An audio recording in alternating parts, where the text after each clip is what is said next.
Fala pessoal, tudo certo com vocês? Leonardo falando. Sejam bem-vindos a mais um vídeo e nesse vídeo eu vou mostrar para vocês, eu vou dar para vocês, na verdade, 5 dicas para vocês investirem em fundos de investimento, para vocês fazerem uma escolha melhor. E essas dicas, elas são tanto quantitativas quanto qualitativas. Então fica até o final do vídeo.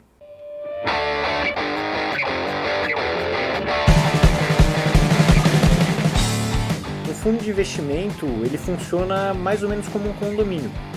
Nós, investidores, a gente envia o nosso dinheiro para o fundo e esse fundo é gerido por um gestor, que ele tem a qualificação, a certificação, tudo certinho, para estar fazendo esse tipo de investimento. E nós, investidores, somos chamados de cotistas. E para a gente fazer esse tipo de investimento, a gente tem que mandar o nosso dinheiro para a corretora e ir lá escolher o fundo que a gente deseja. Voltando agora para os gestores, eles têm que seguir algumas regras na hora de fazer o investimento. Por exemplo, se o seu fundo for um fundo de ações, ele tem que investir pelo menos 67% do patrimônio daquele fundo em ações. Agora, por exemplo, num fundo de renda fixa, ele tem uma certa quantidade mínima também para investir em renda fixa. Então, cada fundo ele vai investir uma certa quantidade já pré-determinada por lei. Agora que eu já mostrei para vocês mais ou menos como um fundo funciona, vamos para as dicas. A primeira dica é: escolha fundos fechados. E para eu te explicar o que é um fundo fechado, primeiro eu vou te explicar o que é um fundo aberto. O fundo aberto é aquele fundo que ele está aberto a novas captações o tempo todo. Então ele não fecha. Se você quiser investir hoje ou amanhã ou daqui a um ano, ele vai continuar aberto. Agora, no caso de um fundo fechado, ele fica aberto para captação somente em determinados períodos, tanto para captação quanto para venda de cotas. Então a gente tem uma vantagem e desvantagem nesse caso. A vantagem é que o gestor ele não tem que se preocupar com pessoas saindo do fundo. Então ele pode fazer uma estratégia que pode trazer mais rentabilidade. Então ele não tem que se preocupar em deixar dinheiro basicamente em caixa, pensando nessas pessoas que poderiam sair. Só que, ao mesmo tempo, ele tem essa desvantagem, que quando você coloca o seu dinheiro lá, você não vai poder retirar ao momento que você quiser.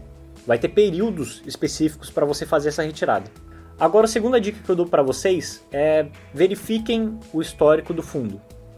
E na verdade existe uma discussão com relação a isso, em que uma das partes diz que você olhar o histórico não importa muito, porque é como se você estivesse dirigindo olhando para o retrovisor.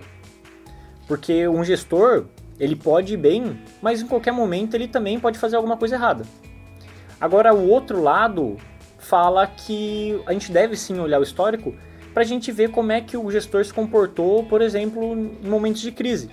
Será que ele protegeu o patrimônio dos seus cotistas? Ou como que ele se saiu? Então esse é o segundo lado.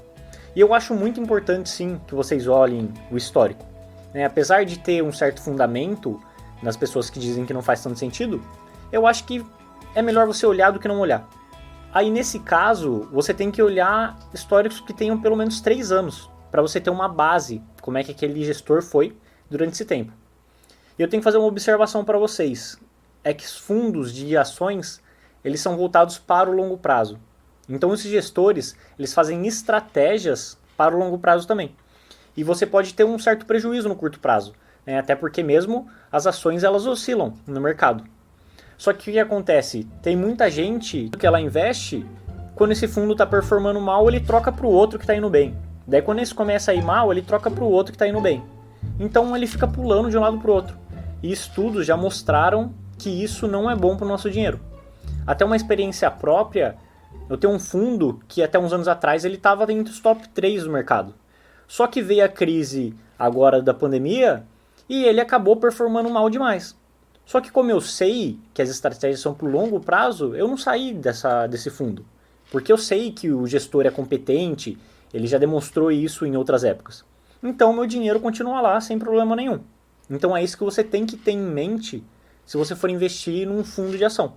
A terceira dica que eu dou para vocês é para vocês escolherem fundos onde os próprios gestores sejam os maiores cotistas daquele fundo. E por que eu digo isso? Porque aí ele vai estar lidando com o próprio dinheiro, ele vai estar administrando o próprio dinheiro. Então isso acaba com qualquer conflito que possa existir. Até psicologicamente, ele acaba gerindo mais cuidadosamente esse dinheiro, porque o dinheiro dele também está ali, né? O famoso skin in the game, que o pessoal fala muito hoje em dia. Agora, a quarta dica que eu dou para vocês é escolha opções que tenham baixo custo, baixa taxa de administração. No caso dos fundos de ações, a gente tem o famoso 2,20, que é 2% de taxa de administração e 20% de taxa de performance. Isso eu vejo como um problema no mercado brasileiro, porque ele não mede muito a capacidade daquele gestor. É claro, tem a taxa de performance, mas esse 2%, todos cobrando iguais, é meio estranho, eu não concordo muito com isso. Só que, nos outros tipos de fundo, você pode ter sim diferentes taxas. Por exemplo, no multimercado, você tem uma concorrência muito maior nesse tipo. Alguns cobram mais, outros cobram menos. Só que qual que é o problema da taxa? É que no longo prazo ele impacta muito no nosso dinheiro. 2% por ano, no caso dos fundos de ações, é muita coisa no longo prazo. Você acaba meio que pagando muito dinheiro, né? Não digo perdendo, porque alguém vai estar investindo ali para você. Mas é um gasto que você tem, é um custo que você tem. Outra coisa que a gente pode pensar também, por exemplo, são o caso dos fundos DI, que são aqueles fundos que investem em investimentos atrelados ao CDI. Qual que é o problema desse caso? Esses investimentos geralmente têm uma rentabilidade pequena, então se a taxa daquele fundo for muito grande, ela acaba corroendo o seu rendimento. É o que acontece muito nos bancões. Eles cobram muito de tipos de fundos que naturalmente já tem uma taxa muito pequena. E até tem uma frase que eu acho muito inteligente, que ele diz o seguinte: taxa é para sempre, rentabilidade não. Ou seja, taxa você vai pagar todo ano. Agora, rentabilidade, você não vai ter aquela rentabilidade boa todo ano. Então, por isso que é importante você comparar os custos de cada fundo. Agora, a quinta dica é olhem o índice Sharpe. Esse índice, na verdade, ele é um indicador de desempenho que tem relação com o risco e o retorno desse fundo. E eu vou explicar melhor para vocês. Primeiramente, quanto maior esse índice, menor o risco você está incorrendo. Então vamos dizer que o índice Sharpe de um fundo é 0,5%. Isso quer dizer que para cada 1% de retorno, você está tendo 2% de risco. Agora, se o índice Sharpe, por exemplo, for 2, isso quer dizer que a cada 2% de retorno que você está obtendo, você está incorrendo 1% de risco.